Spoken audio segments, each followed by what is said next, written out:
Shalom Aleihim, Bapak Ibu, Saudara yang terkasih. Bapak Yahweh memberkati saudara sekalian. Pagi ini saya akan menyampaikan satu materi yang mungkin agak ringan, tetapi sangat penting bagi kita. Saya beri tema, ini aku Tuhan, pakailah aku. Kalau saudara membaca di dalam kitab suci kita akan menemukan ada seorang nabi yang najis bibir, saudara-saudara. Dan pada saat itu dia mendapatkan penglihatan dan dia didatangi oleh malaikat seraf. Ada beberapa malaikat yang datang sehingga saya nyebutnya serafim, karena lebih dari satu berarti ada imbuhan im. Ya. Jadi Yesaya ini sekalipun dia seorang nabi, tapi dia najis bibir, saudara. Ya, kalau saya bilang najis bibir, saudara pasti tahu, yaitu dosa dalam ucapan. Nah, tetapi karena dia mendapatkan penglihatan, didatangi oleh malaikat-malaikat seraf, maka malaikat seraf atau serafim itu dia mengambil bara api dari misbah, lalu mulutnya Yesaya ini diselomot pakai api, saudara. Sehingga ketika diselomot mulutnya, maka yang terjadi adalah ucapan dari Yesaya itu menjadi kudus, tidak lagi dosa karena mulut. Saya bacakan ayatnya ya. Di dalam kitab Yesaya pasal 6 ayat 6 sampai 7 dikatakan demikian. Kemudian terbanglah kepadaku satu dari para seraf itu, dan ada bara dalam tangannya yang diambil dengan sepit dari misbah, dan dia menyentuhnya kepada mulutku dan berkata, lihatlah, ini telah menyentuh bibirmu dan menyingkirkan kejahatanmu, dan dosamu telah ditutupi. Nah, jadi ketika mulutnya itu diselomot, maka Yesaya tidak lagi najis bibir. Nah, kalau saya berhenti sampai di sini, saya mungkin bisa bertanya begini, siapa di antara saudara yang di sini, atau mungkin saudara yang ada di rumah, yang memiliki dosa yang sama seperti Yesaya, yaitu najis bibir? Coba saya ingin tanya, kira-kira ada nggak di sini yang najis bibir? Ada? Oh, ada. Yang suka ngutuk, suka misuh-misuh, kebun binatangnya keluar semua, ada di sini? Loh, ini sekarang berubah lagi, saudara. Ada apa tidak? Oh, tidak ada. Ya wis, puji Bapak Yahweh kalau tidak ada. Ya. Tapi kalau ada, bertobat, saudara. Karena najis bibir itu ternyata tidak bisa membawa keselamatan, tidak bisa, saudara. Jangan sampai mulut kita itu membawa kita ke neraka, baik neraka dunia maupun neraka beneran. Hati-hati kita, ya. Makanya ada pepatah di luar sana yang mengatakan mulutmu adalah harimaumu. Dia bisa terkam kita, ya. Sekarang saya tambahi, bukan mulutmu tetapi ditambah dengan jari-jarimu. Hati-hati, saudara. Saya seringkali melihat di dalam grup-grup pengagung Bapak Yahweh, katanya sudah mengagungkan Yahweh, tapi mulutnya masih kotor, saudara. Kalau dia memberikan share firman atau pendapat, disangkal, itu ngamuknya sudah nggak karu-karuan. Makanya saya punya konsep, saya kan punya grup, namanya grup subscriber. Kenapa saya bikin grup? Supaya kalau nanti ada bahaya-bahaya, saya segera memberitahu terlebih dahulu. Jadi semua orang langsung semua tahu. Seperti dulu, saudara. Ketika ada bahaya, saya langsung broadcast satu kalimat, semua orang tahu.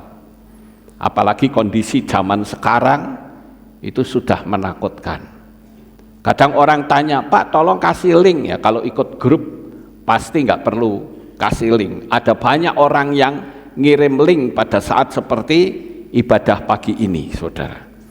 Jadi saya katakan, berhati-hatilah dalam mulut kita.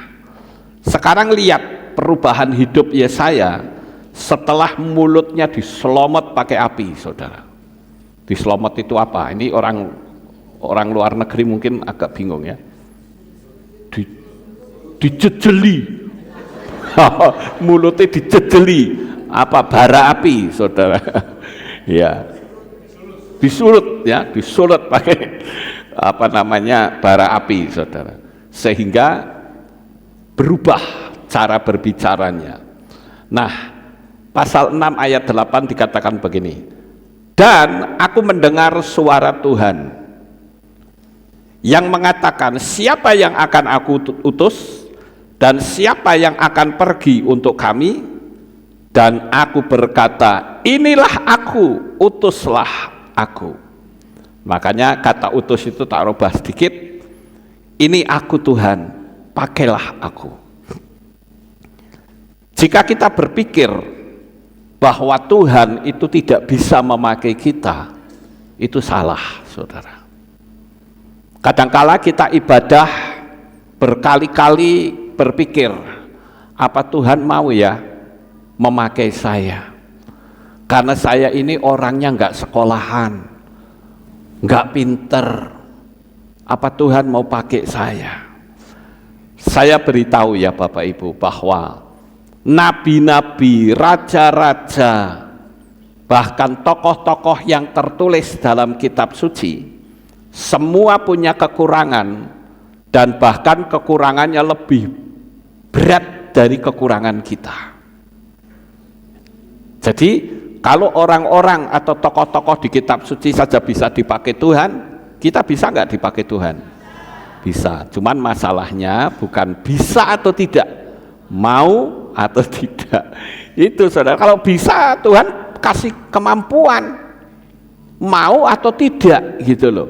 Nah sekarang saya tunjukkan terlebih dahulu kekurangan dari para tokoh kitab suci yang namanya sudah terkenal. Yang pertama Abraham.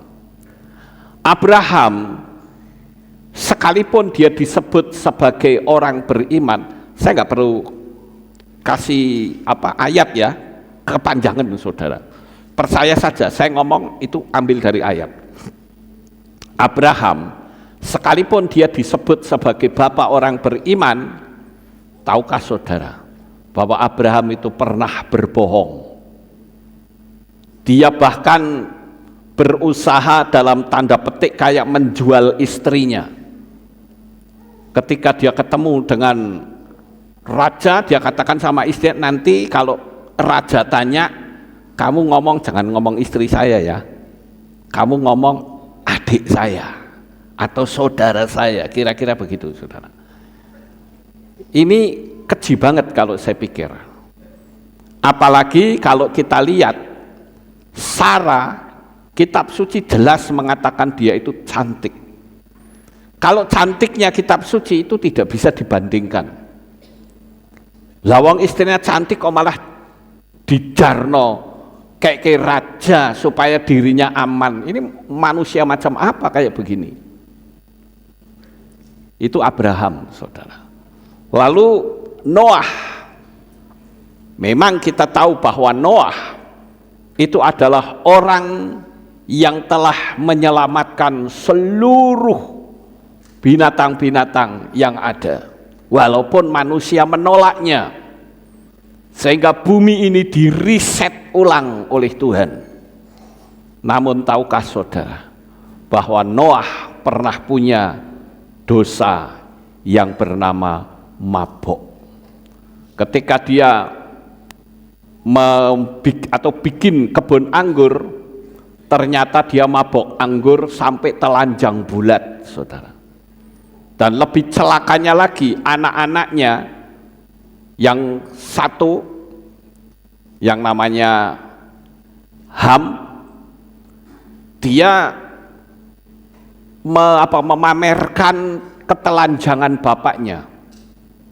Dengan kata lain, dia pengumuman, lihat tuh bapakku telanjang, nonton begitu, kira-kira begitu, saudara.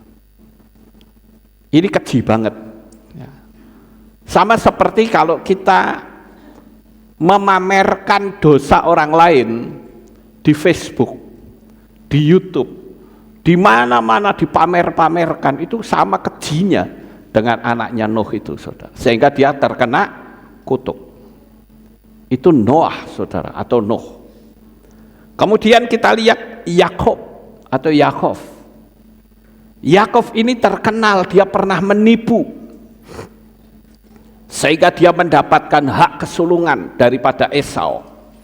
Padahal seharusnya Esau lah yang mendapatkan hak kesulungan. Tetapi ternyata diambil hak kesulungannya oleh Yakub melalui sop kacang merah. Ini saya tunjukkan terlebih dahulu kekurangan-kekurangan dari para tokoh yang saya sebut ini, dan mereka dipakai Tuhan luar biasa. Dan saya katakan, kalau dia saja bisa dipakai, saudara juga bisa dipakai. Ya. Sekarang Moshe atau Musa itu juga punya kekurangan, dan kekurangannya itu cukup mengerikan, saudara. Kekurangan yang pertama adalah dia gagal mengendalikan amarah. Justru di ujung saat dia tinggal masuk ke Kanaan, dia marah, dia pukul bukit batu itu, sehingga Tuhan bilang, stop kamu di sini, kamu tidak bisa masuk. Wah, 40 tahun jadi sia-sia ya Bapak Ibu. Perjalanan yang begitu panjang, tapi dia gagal untuk masuk ke Kanaan. Itu kekurangan Moshe.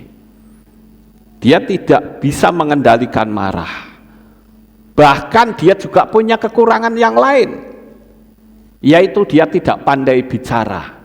Kitab suci mengatakan bahwa aku tidak petah lidah, nggak pintar ngomong, sehingga Tuhan pakai Harun untuk menolong Moshe menghadapi Firaun dengan segala resiko tantangan yang besar.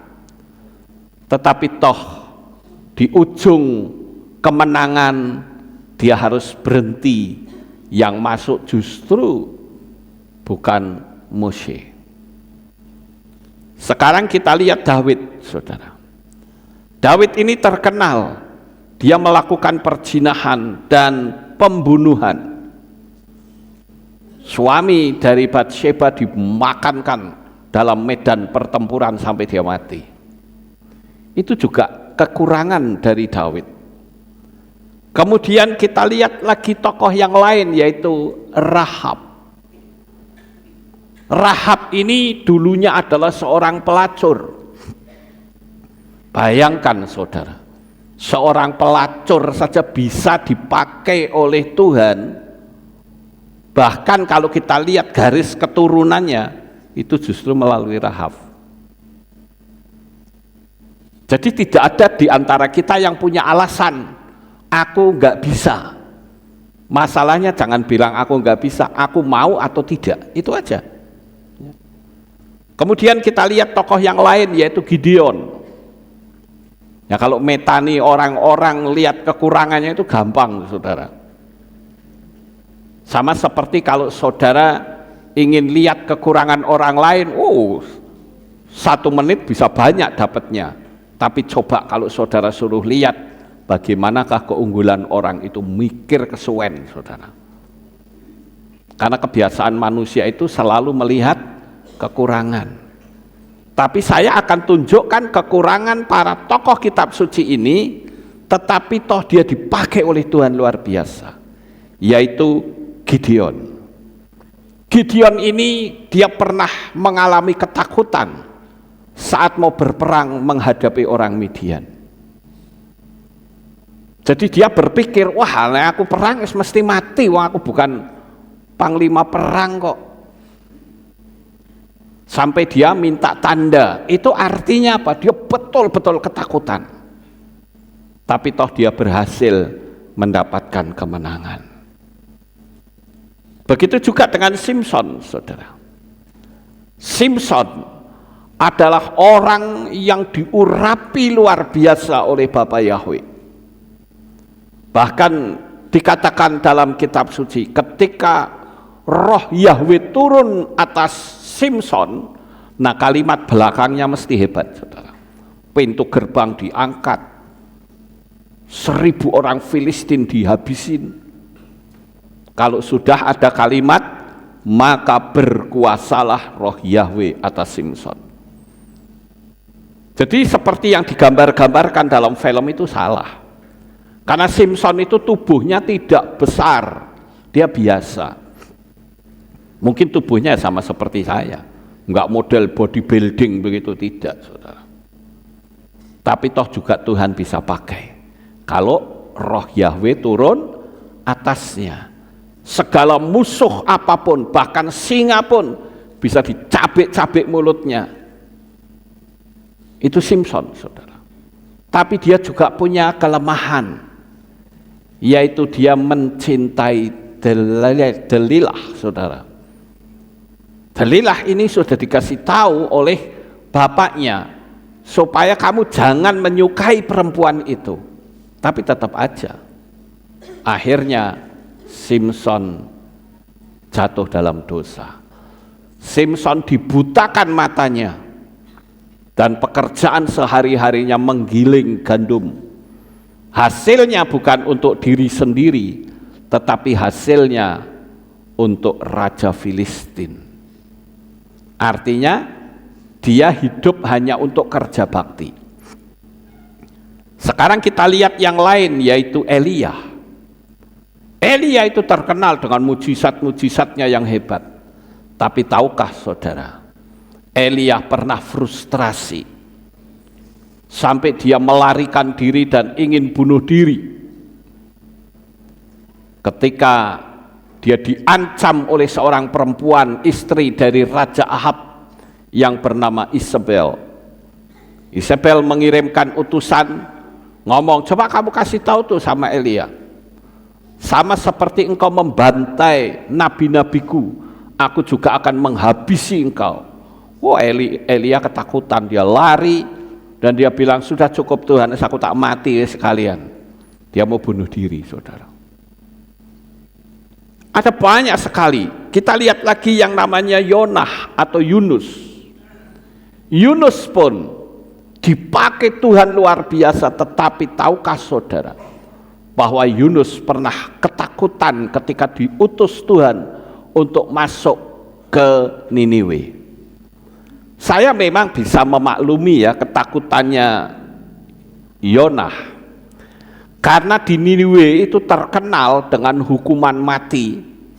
Orang diikat tangan dan kakinya, di sana ditarik kuda, di sini tarik kuda, kemudian dicambuk bersama-sama kudanya itu. Kudanya bukan satu loh, saudara. Kudanya itu banyak. Begitu dicambuk, jeder, itu tubuh itu bisa terbelah. Itu yang paling ditakuti oleh Yonah, sehingga dia melarikan diri menuju ke Tarsis. Artinya apa? Dia lari dari tanggung jawab perintah Tuhan. Itu kekurangan. Ada banyak sekali, semua tokoh-tokoh kitab suci nggak ada yang benar semua, saudara. Makanya mereka tidak layak untuk menjadi penebus manusia dari dosa. Tidak bisa. Karena Tuhan atau bayaran dari dosa itu harus dengan darah yang suci. Makanya karena tidak ada manusia yang sempurna, dan yang sempurna itu hanya Bapa Yahweh, maka Bapa Yahweh lah yang harus turun menjadi manusia. Nah, saya sudah menerangkan hal ini secara detail saat saya menyampaikan materi yang bertema Yahwe gagal menyelamatkan manusia. Kemudian kita lihat lagi yang lain, yaitu murid-murid Yesua. Murid-murid Yesua juga kita lihat pada saat situasi genting, Yesua mau ditangkap. Ternyata murid-murid waktu itu diajak doa di Taman Getsemani. Ngapain murid-murid, saudara? Tidur. Bayangkan. Ayo kita doa-doa, malah ngorok. Itu kekurangan yang saya tunjukkan, saudara-saudara. Kemudian kita lihat yang lain lagi, yaitu wanita atau perempuan Samaria yang ketemu Yesua di sumur Yakub. Di sana bahkan perempuan Samaria itu sudah punya 5 suami, belum yang sekarang yang bersama dengan dia pun bukan suaminya. Jadi saya menyebutnya 6 suami. Toh juga bisa dipakai oleh Tuhan. Kemudian Paulus itu juga pernah membunuh. Apalagi dia punya rencana untuk membantai orang-orang percaya yang ada di Damsyik atau Damaskus. Makanya saya katakan nggak ada tuh tokoh kitab suci yang orangnya baik-baik, nggak ada. Brengsek semua, saudara. Tetapi Tuhan toh juga bisa memakai mereka. Kemudian kita lihat Thomas itu pernah meragukan kebangkitan Yesua. Dia bahkan berkata, sebelum dia mencucukkan tangannya di tanganku dan aku mencucukkan tangannya di tangannya dan di lambungnya, aku gak akan percaya. Jadi Thomas butuh bukti. Murid-murid teman-temannya, kamu tahu gak kalau guru kita sudah bangkit? No, aku gak percaya. Tapi kalau aku mencucukkan jariku ke tangan Yesua yang bolong dan lambungnya yang bolong, baru aku percaya. Kalau tidak, no way. Bayangkan, saudara. Dan orang-orang yang saya sebut ini memiliki potensi yang sangat besar, sekalipun punya kekurangan. Sekarang kita lihat Petrus atau Kefa. Dia makan bersama Yesua, jalan bersama Yesua, melihat mujizat yang Yesua lakukan. Bahkan dia melihat dengan mata kepala sendiri ketika Yesua suruh dia jalan di atas air. Kok bisa loh menyangkali Yesua? Saya kadang-kala mikir ya Bapak Ibu, lawang Petrus yang genah-genah loh melihat muka dengan muka saja bisa menyangkali. Pantes para pengagung Bapak Yahwe yang belajarnya keluyuran ke sana kemari, maka ujung-ujungnya adalah menyangkal Bapak Yahwe. Apalagi dia belum pernah melihat. Gampang nyangkal. Orang yang katanya ngaku sudah melihat saja bisa menyangkal. Saudara tahu Salomo itu pernah melihat Bapak Yahwe loh. Tetapi dia juga menyangkal, bahkan mengizinkan istri-istrinya membawa berhala masuk ke dalam istananya. Sekarang kita lihat yang terakhir, yaitu murid-murid. Semua murid-murid, apa sih tujuan mereka ikut Yesua? Mereka pingin masuk Syamayim, itu benar, tapi masuk caranya salah, rebutan sampai bertengkar. Artinya murid-murid Yesua juga tukang bertengkar, Bapak Ibu. Lalu apa arti saya menunjukkan ada 17 tokoh ini? Artinya adalah separah apapun kekurangan manusia, Bapak Yahwe sanggup untuk memakai mereka. Dan sekali lagi saya katakan, seburuk apapun kita, apakah kita buruk karena pendidikan kita rendah? Apakah kita menyebut diri kita buruk karena sudah tua? Apakah kita buruk karena tidak pandai bicara? Saya katakan semua kekurangan saudara tidak ada artinya di hadapan Tuhan, karena Dia sanggup untuk mengubah hidup saudara yang penuh kekurangan menjadi penuh kelebihan. Jadi tidak perlu khawatir Bapak Ibu. Saya katakan, kalau tahun 2025 ini saudara akan diberkati Bapa Yahweh dengan segala kelimpahannya, amin. Tapi sekarang saya bertanya lagi, di tahun 2025 ini Bapa Yahweh juga akan memakai saudara menjadi alatnya yang ajaib.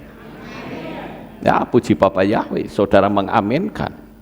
Saya berharap saudara yang ada di rumah, yang mengikuti streaming ini berkata, aku juga mau Tuhan, pakailah aku juga. Dan kalau saudara dipakai oleh Bapa Yahweh, apapun tantangan dan hambatannya akan dengan mudah dilibas oleh guru besar kita. Di dalam kitab Yakobus pasal 5 ayat 17 dan 18 katakan, Elia adalah seorang yang sama alamiahnya dengan kita, dan dia telah memohon dalam doa agar tidak turun hujan, dan hujan tidak turun ke bumi selama 3 tahun dan 6 bulan. Dan dia berdoa lagi, dan langit memberikan hujan dan bumi mengeluarkan buahnya. Kalau kita mau cari semua orang yang dipakai Tuhan, kekurangannya itu sangat menonjol dibanding kekurangan kita. Dan saya bersyukur kita punya Tuhan yang memilih manusia-manusia sampah untuk dijadikan sebagai biji matanya Tuhan. Itu luar biasa loh. Saya dalam doa saya katakan, Tuhan, saya ini punya kekurangan sangat banyak sekali, tapi saya bersyukur Engkau berkenan untuk memakai. Setidaknya pendidikan saya itu rendah. Pernah ada teman yang ngomong sama saya gini, Ko Lukas, sekolah teologi ya kok, ben oleh STH atau MTH atau TH-TH yang lain. Saya bilang tidak. Biarkan saya menggenapi firman Tuhan yang mengatakan, aku akan memakai orang bodoh untuk mempermalukan hikmat dunia. Biarkan itu diri saya. Kalau saya punya titel yang tinggi, orang bilang, sapa Lukas Sutrisno? Wah ya bener wae kayak dokter kok. Pantes nek dia bisa dipakai orang dokter. Tapi kalau sampai saya tidak punya title, tetapi saya bisa membawa sebuah kenangan, setidaknya ketika saya mati, kenangan itu masih tersisa di bumi ini. Minimal jemaat Aleftal, sekalipun saya mati, saya percaya saudara akan tetap setia beribadah di tempat ini. Amin. Begitu juga dengan Kehilat yang kita bangun.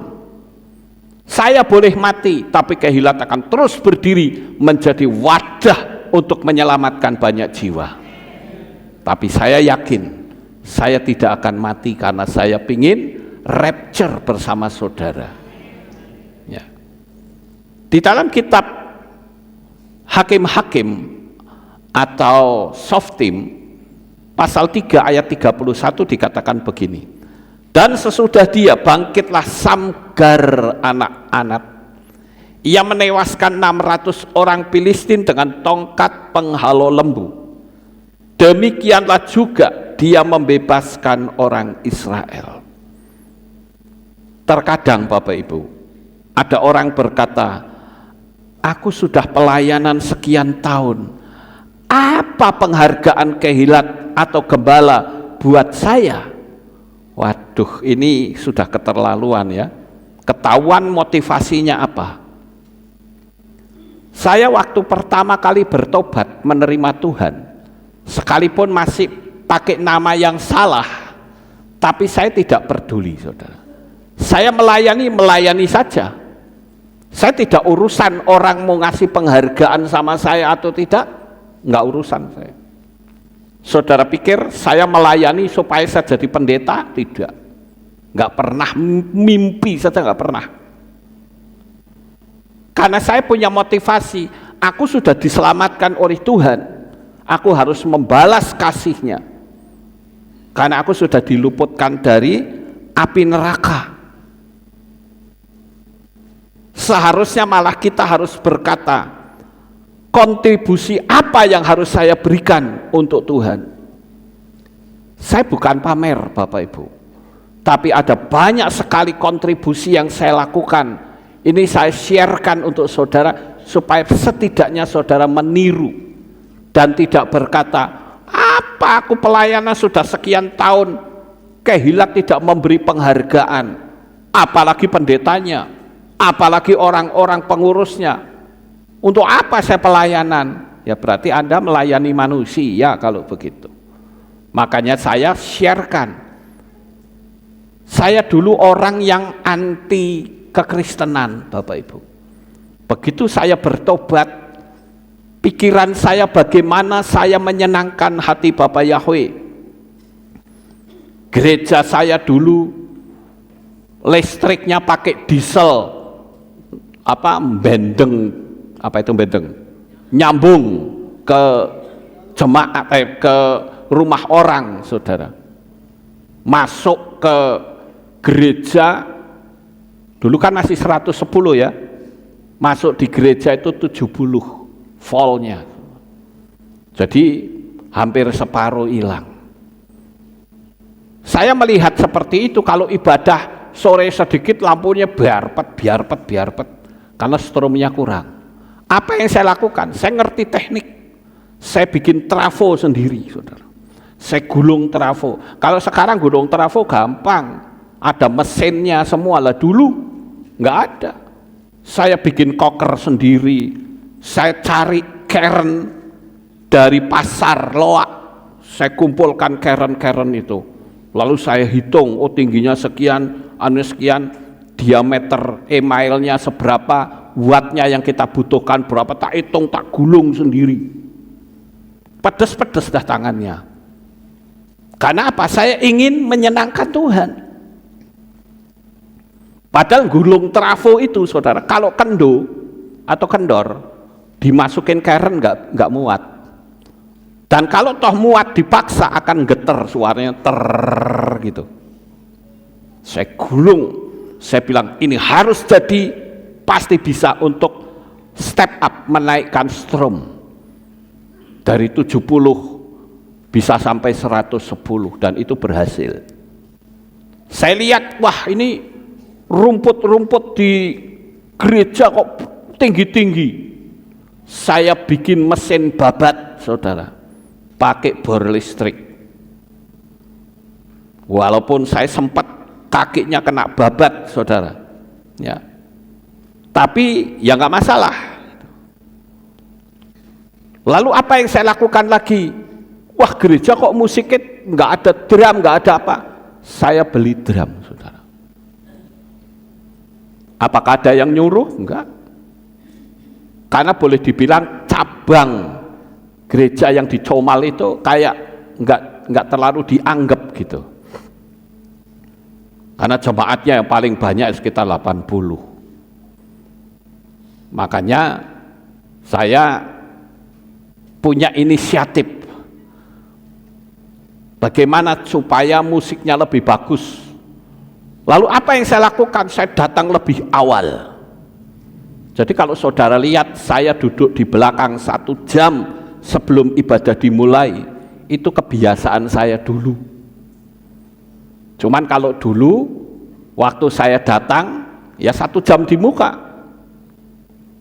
saya suruh istri saya tutup toko, saya datang duluan.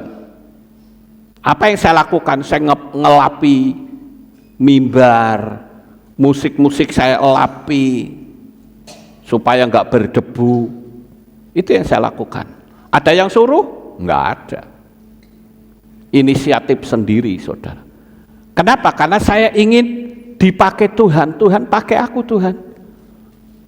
Walaupun dengan cara yang sederhana, cuma ngelapi tok. Dan saya lakukan itu bersama dengan papahnya Andre itu. Saya nyebutnya Koyupeng. Wah, itu luar biasa itu. Orangnya rendah hati. Dia orang pertama yang ngajak saya bicara. Dan dia juga orang yang membuat saya lepas dari rokok. Lah, kalau di sini ada nggak yang masih ngerokok? Oh, nggak ada. Ya sekarang nggak ada toh? Nggak ada. Tapi kalau di rumah masih. Ngapa coba dilangi toh? Ya, belajar, saudara. Dan kita lihat, saudara, kadangkala banyak gereja yang rusak oleh orang-orang yang bermental seperti ini dengan berkata, kalau tidak ada saya, gereja ini tidak maju. Makanya banyak pendeta ketakutan, sehingga kalau mau khotbah, sudah tidak lagi berasal dari hatinya, tetapi dia mikir, saya khotbah seperti ini menyinggung perasaan donatur atau tidak. Apalagi misalnya saya mau khotbah perpuluhan, wah ini orang tertarik apa tidak. Kalau saya sih nggak urusan, saudara. Dari dulu saya menyampaikan apa yang kitab suci sampaikan. Perkara orang suka atau tidak bukan urusan saya. Makanya waktu dulu jemaat di sini ini 1.500 loh. Saya ingat waktu ibadah saya berdiri di sini, depan saya itu banyak orang duduk, ditambahi kursi, banyak banget, saudara. Dan saya orang pertama dengan institusi gereja yang berani menyatakan nama Yahweh. Mungkin ada orang yang lebih dulu ngerti, tapi tidak berani menyampaikan. Begitu saya ngerti, saya sampaikan. Nggak urusan orang mau ngomong saya sesat karena panggil Yahweh, silahkan. Saya hanya berpikir dengan berjalannya waktu, mereka akan tahu.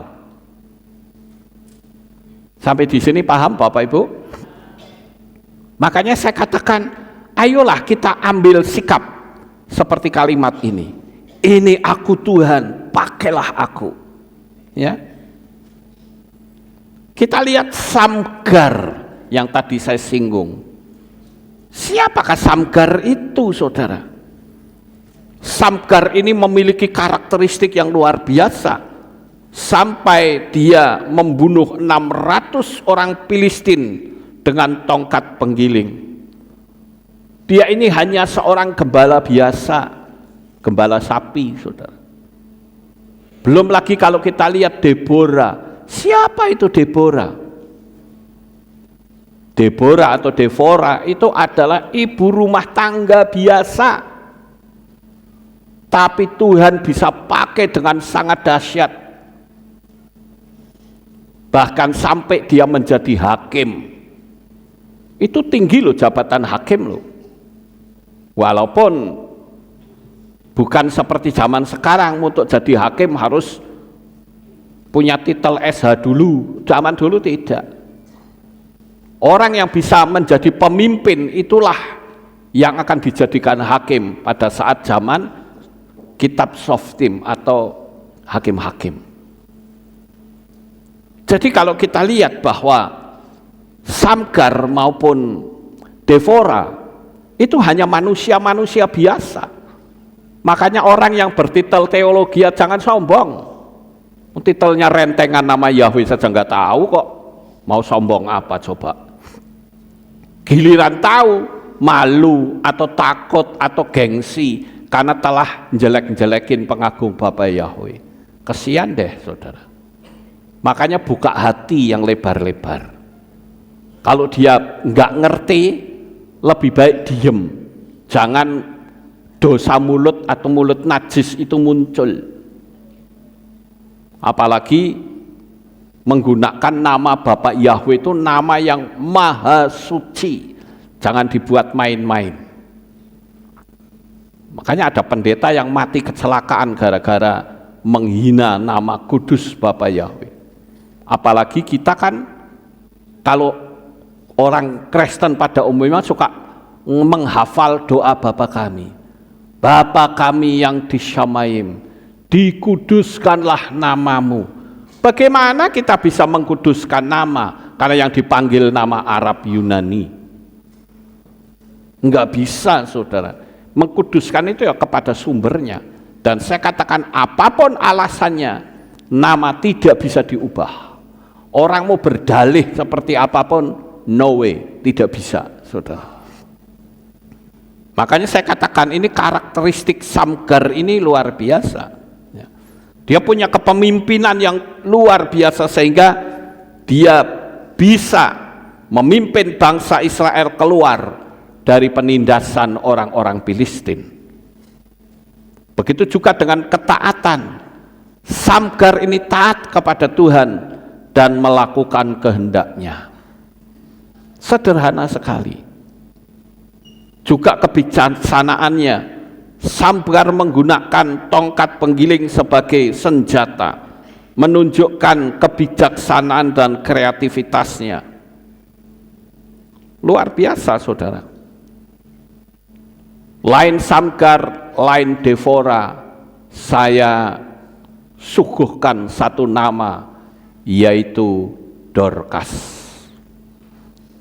Dorcas ini orang yang modalnya cuma jarum dan benang. Modalnya cuma jarum dan benang. Tapi secara diam-diam dia berbuat baik, menolong banyak janda-janda. Modalnya sekali lagi cuma jarum dan benang. Kalau saya baca di dalam kitab Maaseslihim atau Kisah Rasul pasal 9 ayat 39 dikatakan demikian. Dan setelah bangun, Petrus pergi bersama mereka, yang setelah tiba, mereka membawanya ke ruang atas, dan semua janda berdiri di dekatnya sambil menangis dan memperlihatkan pakaian-pakaian dan jubah-jubah sebanyak yang Dorcas telah membuatnya ketika masih hidup bersama mereka. Ketika Dorcas mati, baru ketahuan, oh ternyata Dorcas ini orangnya hebat. Ternyata begini. Begitu mati yang muncul kebaikannya, saudara. Banyak orang yang ketika mati yang muncul keburukannya. Wah, jebule utangnya beret ke sana kemari. Wah, dia ternyata bojone pirang-pirang. Ketahuan semua, saudara, ketika dia mati. Nah, ayo kita belajar untuk setidaknya meninggalkan sebuah kenangan ketika kita mati, atau paling tidak kita rapture, kenangan kita masih tertinggal di bumi ini. Bapak Ibu saudaraku yang terkasih, coba kita renungkan apa kemampuan kita masing-masing. Dan saya katakan Tuhan itu bisa memakai malaikat. Dan kalau malaikat yang dipakai oleh Tuhan jauh lebih efektif, lebih hebat daripada Tuhan pakai kita. Betul atau tidak? Betul. Malaikat itu potensinya besar. Coba saja ada orang yang menyangkal Tuhan, di situ ada 10 orang, lalu muncullah malaikat jreng di depan. Kamu tidak bertobat, mampus kamu. Langsung bertobat semua. Tuhan bisa loh pakai malaikat. Tapi kok ya Tuhan mau memakai kita? Apa enggak istimewa, Bapak Ibu? Ya, luar biasa loh. Nah, Devora itu adalah ibu rumah tangga, Bapak Ibu, yang bisa dipakai Tuhan untuk menjadi hakim. Begitu juga dengan Dorcas, ibu rumah tangga yang cuma modalnya jarum dan benang, tapi juga bisa dipakai Tuhan. Dan saya katakan Tuhan juga bisa pakai masalah atau beban tantangan untuk memberkati kita. Jangan sampai saudara berkata, bagaimana saya dipakai Tuhan, masalahku gak oke. Saya pikir saudara tidak paham bahwa masalah sebesar apapun yang saudara miliki bisa dipakai Tuhan untuk menjadi jalan keluar hidup saudara. Contohnya gampang, bangsa Israel saja ketika dia berhadapan dengan lautan Kolsom. Saya katakan lautan Kolsom itu masalah buat mereka. Bahkan mulut mereka saja sudah pada ngomel. Termasuk Mose juga ikut-ikutan sebetulnya, saudara. Tetapi waktu itu ditegur oleh Tuhan, ngapain kamu teriak-teriak? Tuhan bilang, apa yang ada di tanganmu? Mose bilang, tongkat. Angkat tongkatmu, belah lautan itu. Bayangkan Mose saja bisa terpengaruh karena ada banyaknya orang yang memojokkan dia, menyalah-nyalahkan dia. Tuhan juga bisa pakai masalah menjadi jalan keluar. Ketika lautan itu dibelah, maka mulut bangsa Israel sekarang berkata apa? Untung ada lautan Kolsom. Padahal sebelumnya ngomongnya apa? Emangnya nggak ada kuburan? Kita mau dikubur di sini, mau ditenggelamkan di laut Sisan. Lebih baik kita kembali saja ngelayanin orang Mesir. Tapi begitu lautan terbelah, mulut mereka berkata, untung ada lautan. Dan saya katakan kepada saudara, baik yang ada di tempat ini maupun yang ada di rumah, saudara yang punya masalah besar, kelak saudara akan berkata, untung saya punya masalah sebesar ini. Karena masalah itu dipakai oleh Tuhan untuk melepaskan diri saudara dan untuk naik setinggi langit. Tuhan sanggup untuk mengangkat hidup saudara. Jadi tidak ada alasan untuk saudara tidak berkata, ini aku Tuhan, pakailah aku. Tuhan juga bisa pakai ikan besar untuk mempertobatkan Yonah. Bahkan kita lihat seekor keledai. Keledai itu kan identik dengan orang bodoh, saudara. Bayangkan ketika Yesua mau masuk ke Yerusalem, itu keledai jalan, orang menghamparkan pakaian di depannya. Sehingga keledai itu berjalan di atas pakaiannya orang. Keledai itu bisa saja sombong, lihat, oh aku keledai diomong goblok, tapi aku bisa berjalan di atas permadani pakaian-pakaian orang. Keledai itu bisa berjalan di atas pakaian orang karena di punggungnya ada Yesua. Coba kalau punggungnya tidak ada Yesua, nggak akan. Dan saya katakan Bapak Ibu, ketika engkau biarkan Yesua berkuasa atas hidupmu, maka engkau akan diangkat tinggi-tinggi oleh Tuhan. Jadi hari ini kita bisa katakan, Tuhan pakailah aku siap untuk melayani engkau. Kalau kita tidak mau, bagaimana saudara? Tuhan katakan, aku juga bisa kok pakai batu-batu. Saya katakan, saya waktu pertama kali disuruh jadi gembala sidang, saya selalu berkata, oke, saya siap.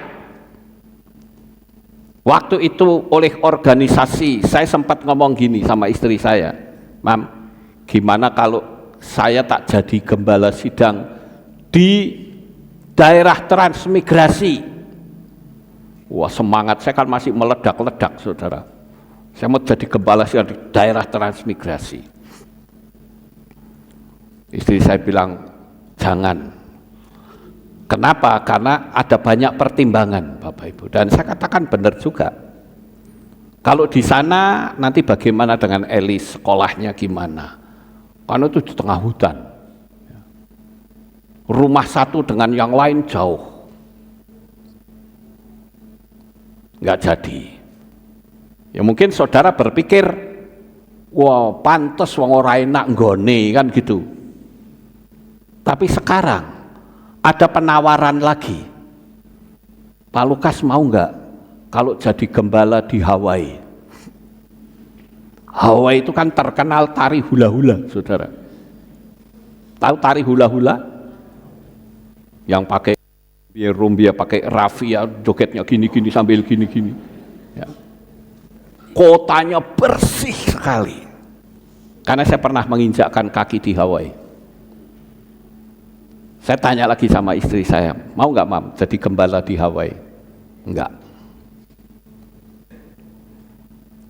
Biar kita sederhana pelayanan di Magelang. Karena waktu itu ketika penawaran Hawaii itu saya sudah di Magelang, saudara. Jemaat pun masih paling 10-15 lah, belum banyak.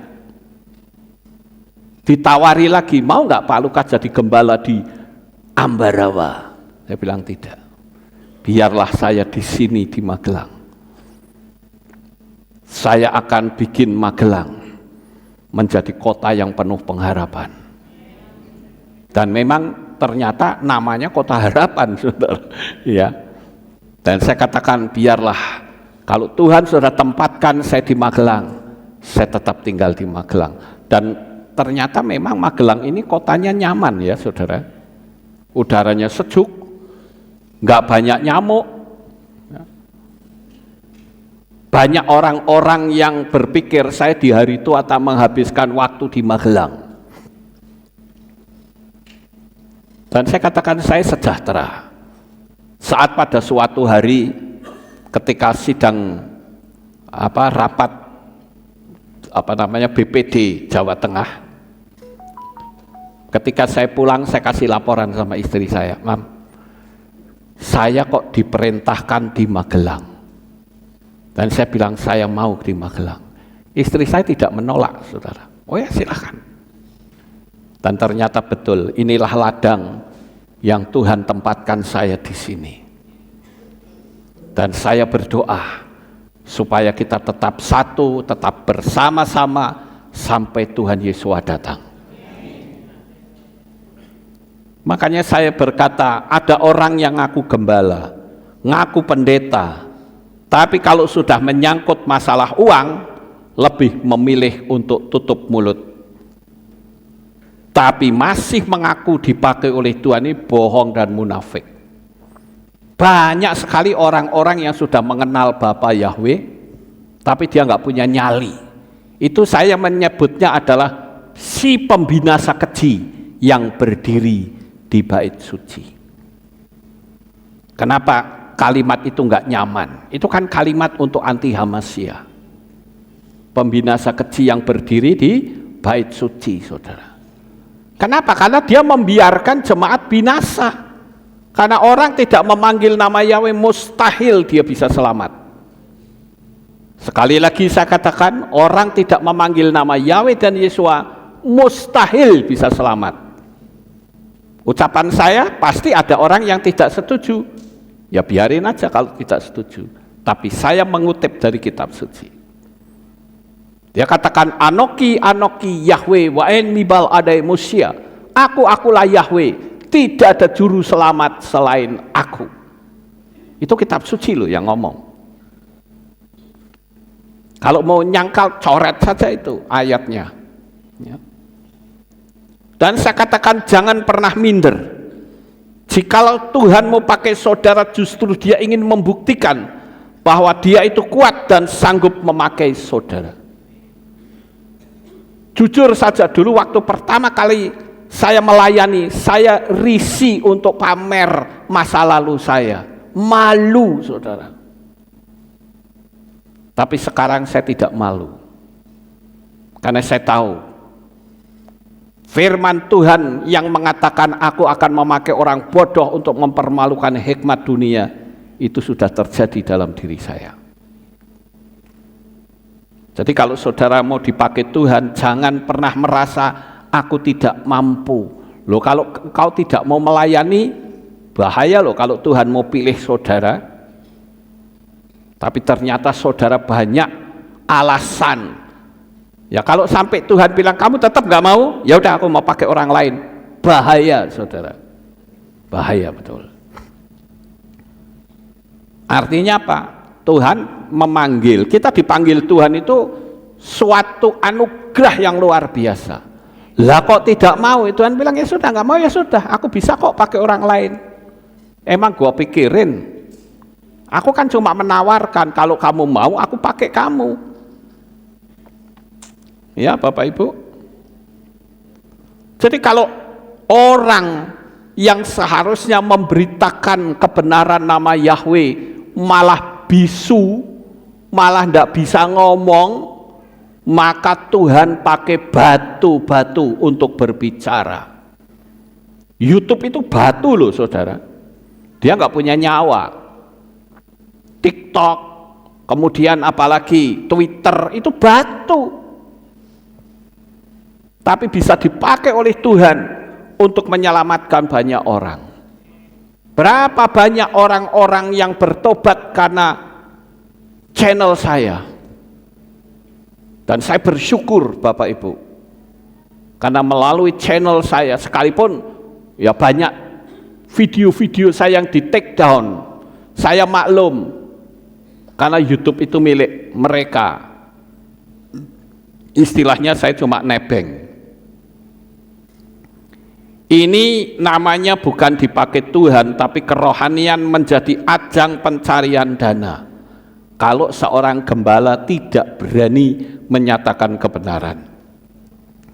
Lebih berat lagi kalau saya katakan jualan Tuhan dengan titelmu, atau membiarkan jemaat binasa.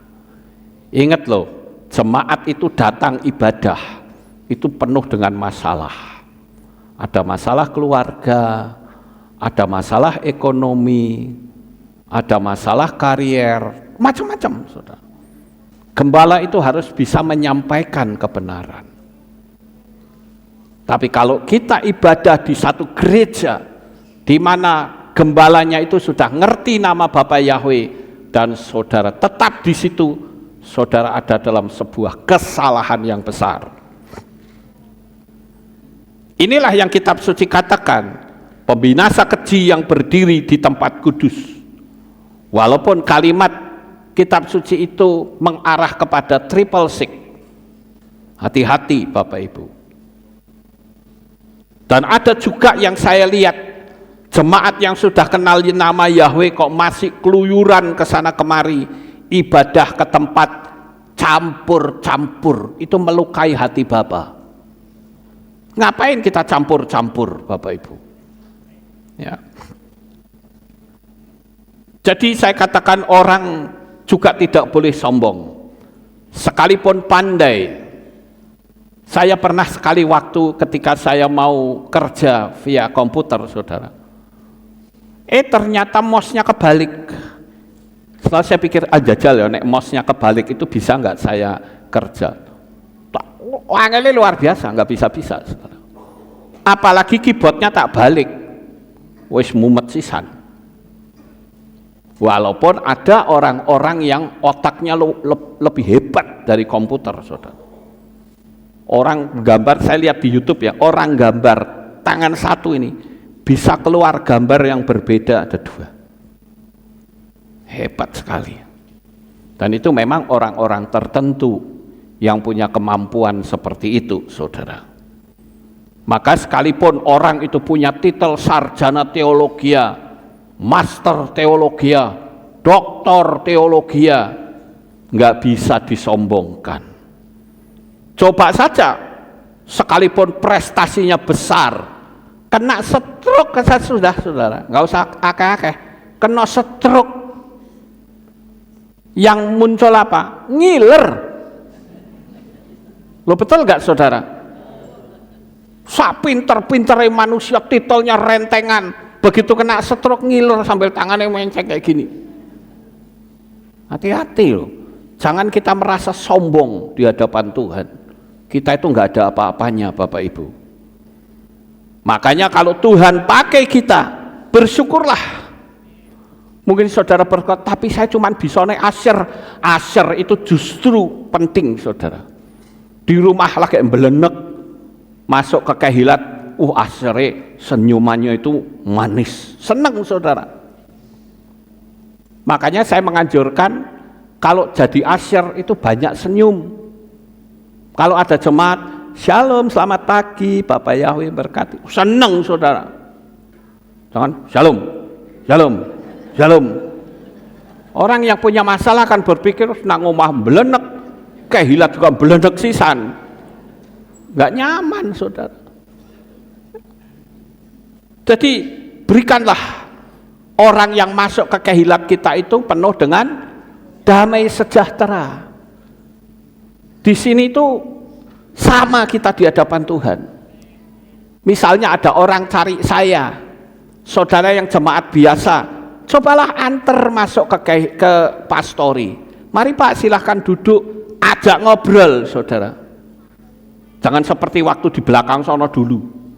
Ada tamu, begitu disuruh duduk tinggal melayu. Saya kan di atas masih kerja. Tamu nih pikir, Pak Lukas itu ono tamu kok meneng wae. Makanya saya katakan kalau ada tamu di sini, temani mereka, ajak bicara. Amin.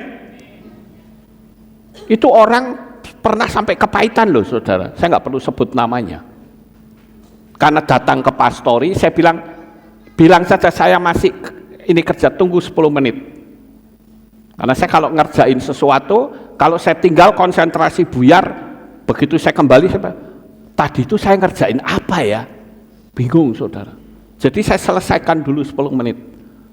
Dia turun, begitu turun tinggal pergi, tamunya sendiri ndelis. Sendirian saudara-saudara. Di sini tidak boleh lagi seperti itu. Amin.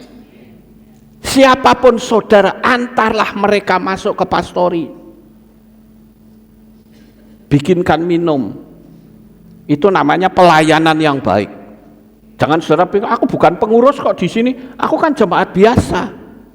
Ya ampun, saudara nggak ngerti pelayanan kalau begitu. Dan saya katakan pelayanan itu bukan cuma di sini loh, bukan cuma di sini. Pelayanan itu banyak ragamnya saudara.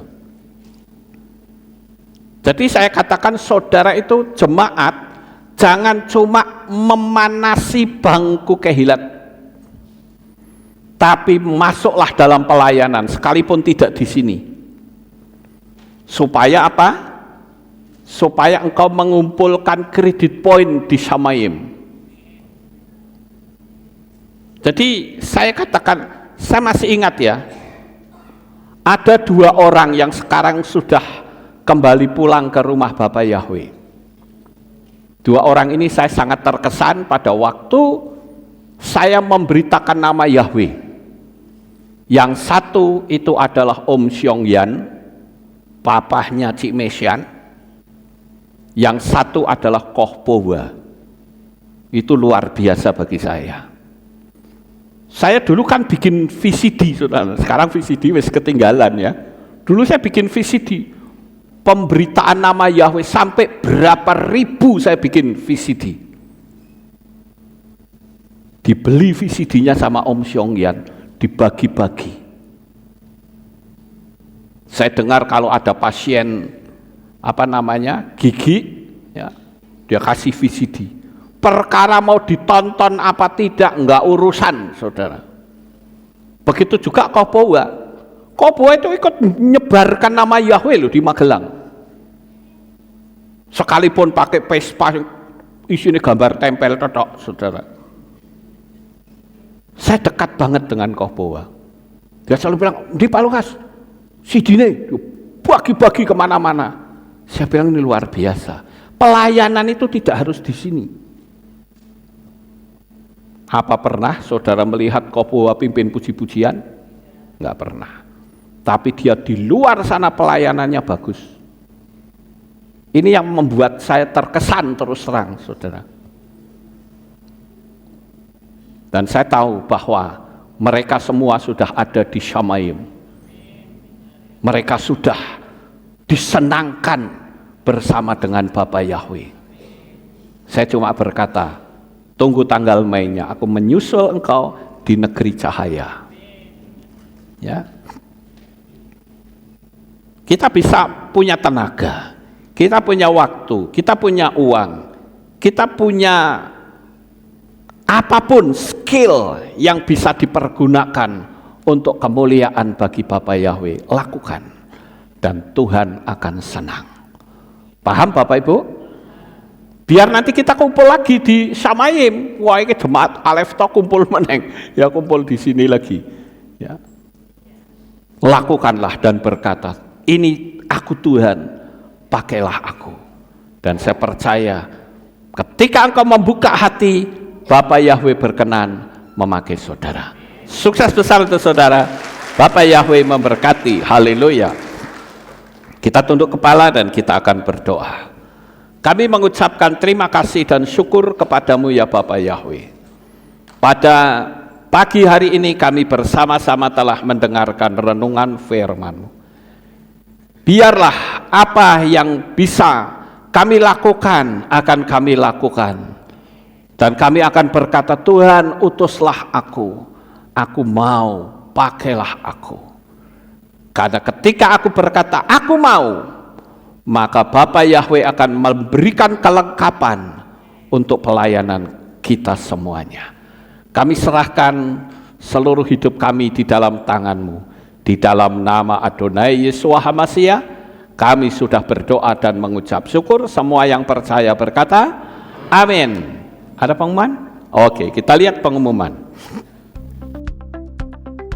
Shalom, berjumpa kembali dalam Aleph Tau Update News. Berikut kami sampaikan pengumuman minggu ini. Bagi kamu yang berjiwa muda, yuk datang dalam ibadah Yud yang diadakan setiap hari Sabtu pukul 5:30 sore di Keilat. Mari bersama-sama memuji dan memuliakan Bapa Yahweh dengan penuh semangat.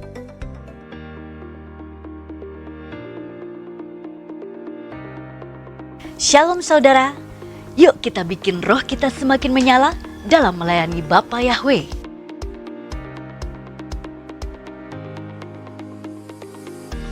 Kami ajak seluruh pelayan Tuhan dari semua bidang, baik seluruh tim ibadah raya, WL, singer, musik, dancer, multimedia, sound.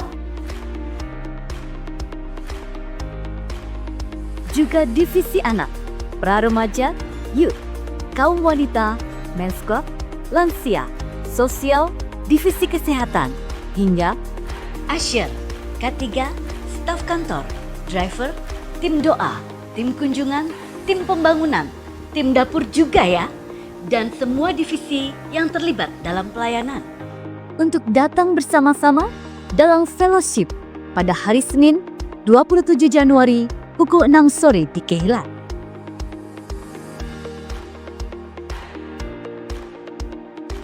Ingat, kerja keras kita untuk Bapa Yahweh tidak akan sia-sia. Jadi, jangan sampai ketinggalan ya. Yuk sama-sama kita bangun semangat baru untuk melayani Bapa Yahweh. See you there. Yahweh bless you. Demikian pengumuman untuk minggu ini. Sampai jumpa di Aleph Tau Update News selanjutnya. Bapa Yahweh memberkati. Kita akan akhiri ibadah kita pagi ini. Mari kita bangkit berdiri, kita tutup dalam doa. Terima kasih Bapa Yahweh. Selesai sudah ibadah kami dari awal, pertengahan, sampai pada akhirnya. Sebentar lagi anak-anak-Mu akan kembali pulang ke rumah mereka masing-masing. Jaga lindungi peliharakan mereka sampai di rumah dengan selamat. Pertemukan kembali pada jam-jam ibadah mendatang di dalam ikatan tali kasih-Mu. Terima kasih ya Bapa Yahweh, kami menyerahkan semuanya ini di dalam tangan Tuhan. Kami percaya Bapa berkenan untuk memakai seluruh umat-umat-Mu di sini. Sehingga akan bertambah-tambah lagi para pelayan-pelayan-Mu Tuhan. Terima kasih Bapa, sebentar mereka akan pulang. Tuhan berkati mereka, beri kekuatan dan kesehatan, damai sejahtera, serta berkat yang melimpah. Di dalam nama Adonai Yeshua HaMashiach, kami sudah berdoa. Mari kita angkat tangan kita dan kita akan menerima birkat Kohanim. Haleluya. Yevarecheka Yahweh wa yismereka.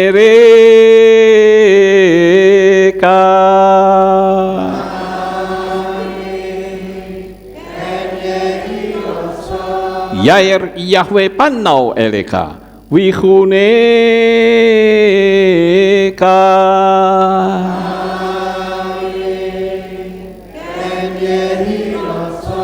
Yesa Yahweh panau eleka wa yashem leka shalom.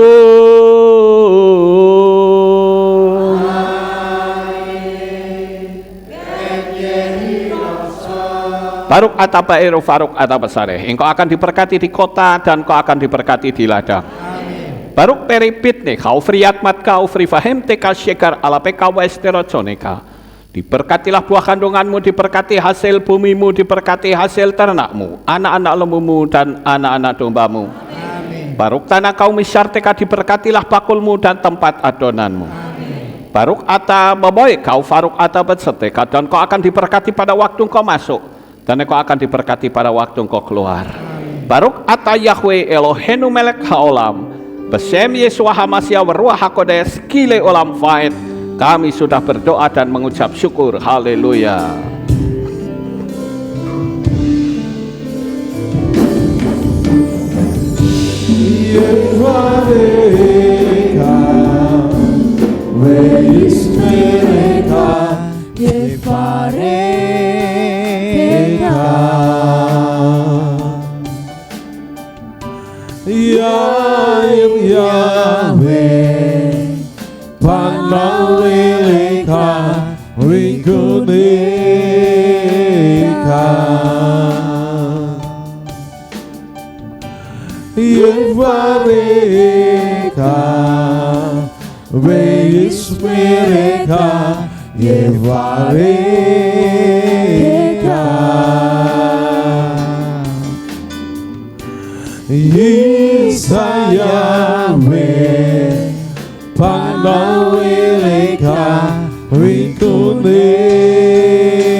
Selamat pulang Bapak Ibu, Bapak Yahweh memberkati.